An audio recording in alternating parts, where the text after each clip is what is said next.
আগে পরে এই সমস্ত কথাগুলো অযৌক্তিক কথা সব রকমভাবে সকলে আন্দোলন করছে। আমাদের বিগত দিনে যে সমস্ত আমাদের ভাইদেরকে আমরা যে গ্রুপে যে সমস্ত গাইডলাইন দিয়েছি সেই গাইডলাইন অনুযায়ী তারা রাস্তায় এখনও রাস্তায় আছে, আজও হাজার হাজার ছেলে রাস্তায় আছে।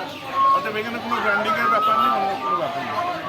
অরাজনৈতিকভাবে আমাদের সেই বোনের জাস্টিস আমরা চাচ্ছি না, সেটা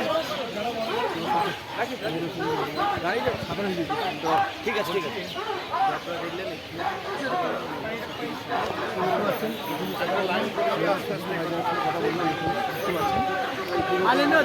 চলো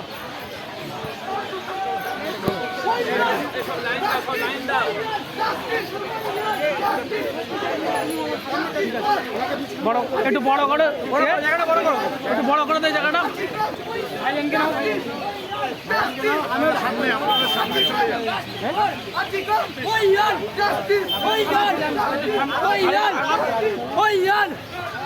লাইন দিতে বলো, লাইন করতে বলো, লাইন করতে বলো, সিঙ্গেল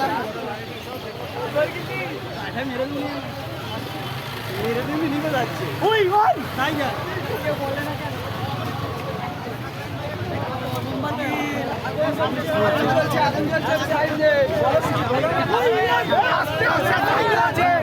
আস্তে আস্তে একটুখানি আস্তে গেলেই হবে, আস্তে আস্তে গেলেই হবে।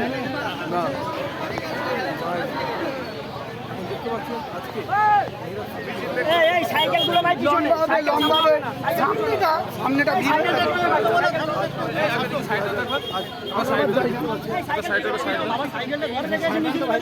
সাইড দাও।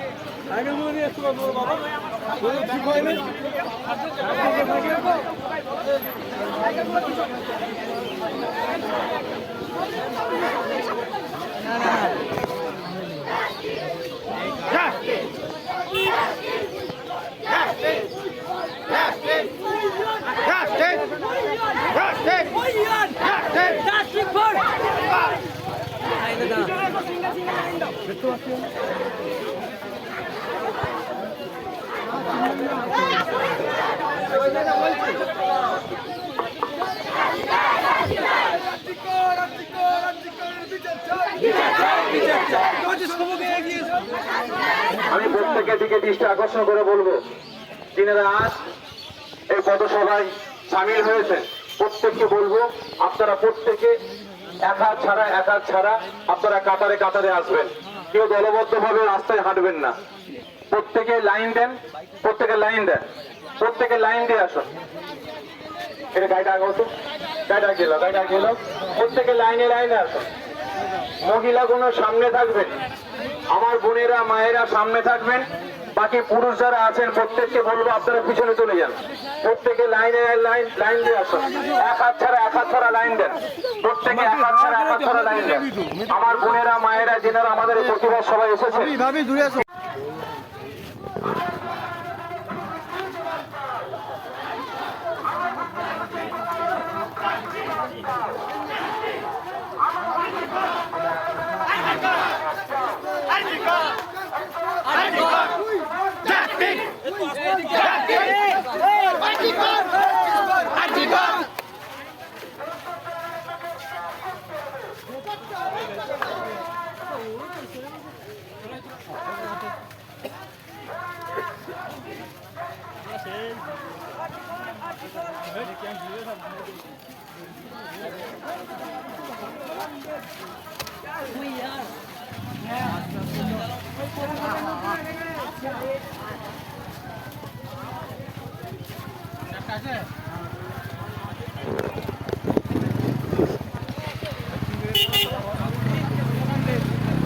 ওই গাড়িটাকে সামনে নিয়ে যাবার কি দরকার ছিল?